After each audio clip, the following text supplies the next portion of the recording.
สวัสดีมื้อนี้จะมารีวิวเครื่องหนึ่งเนาะอ่าก่อนอื่นก็จะมาแนะนำตัว K2 เนาะ K2 MC เนาะช่วงนี้ก็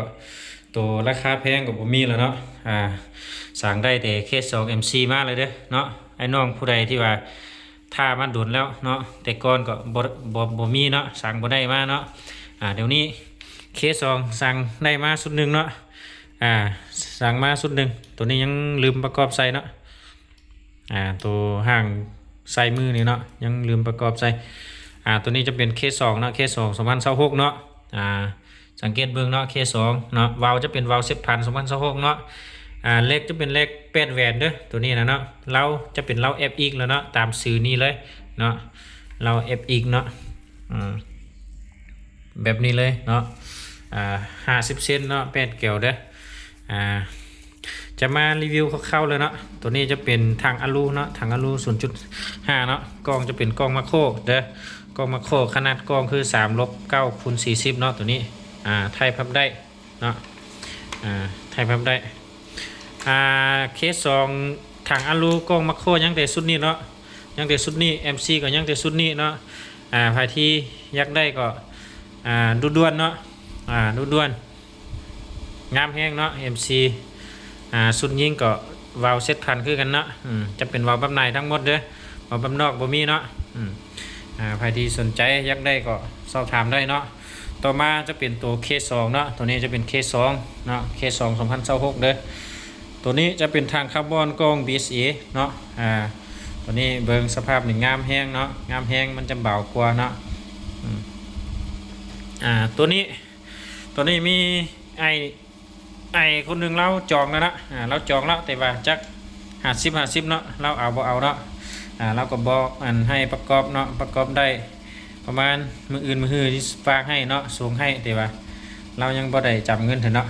บ่ฮู้ว่าเราสิเอาแท้หรือบ่เนาะยังได้สุดนี้เนาะไทยน้อยเนาะทางคาร์บอนกล้อง BSA รุ่นนี้จะเป็นรุ่นตัติคอเนาะไทยน้อยคลิกมือน้อยเนาะทางคาร์บอนกล้อง BSA เรา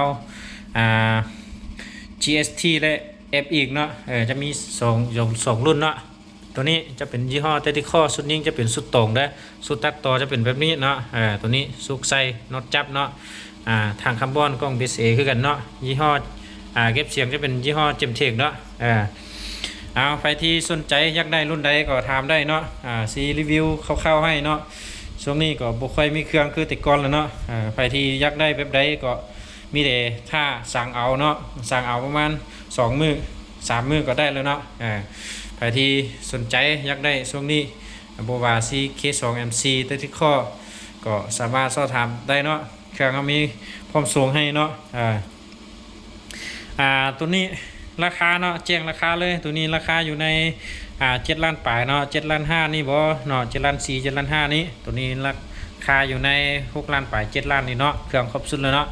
สำคัญเดี๋ยวนี้เฮามีกล้องซูปตัวดีมาแถมให้เนาะตัวกลางตัวสีดำเนาะมีเก็บไปทางให้เด้เนาะตัวนี้ราคาอยู่ใน10 ล้านเนาะตัวนี้จะเป็นทางคาร์บอนกล้อง VSA เนาะรวมกันได้เนาะราคาเนาะตัวนี้จะเป็น11 ล้านเนาะราคารวมกันได้เนาะใครที่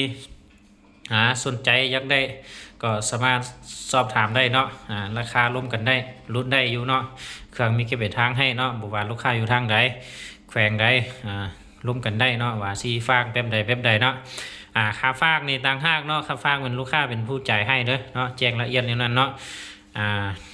มีแต่แน่นอนเนาะใครที่สนใจอยากได้K2 MC Tactical ก็สามารถสอบถามได้เนาะเครื่องมีพร้อมส่งให้ตัวใดที่บ่มีก็สามารถสั่งได้เนาะประมาณ 2-3 มื้อก็ได้แล้วเนาะขอขอบใจนะมีเดี๋ยวนั้นเนาะใครที่อยากได้แบบใดก็แคปจอส่งให้พวกข้าแล้วเนาะเบอร์โทรศัพท์คือ91776197เนาะขอขอบใจ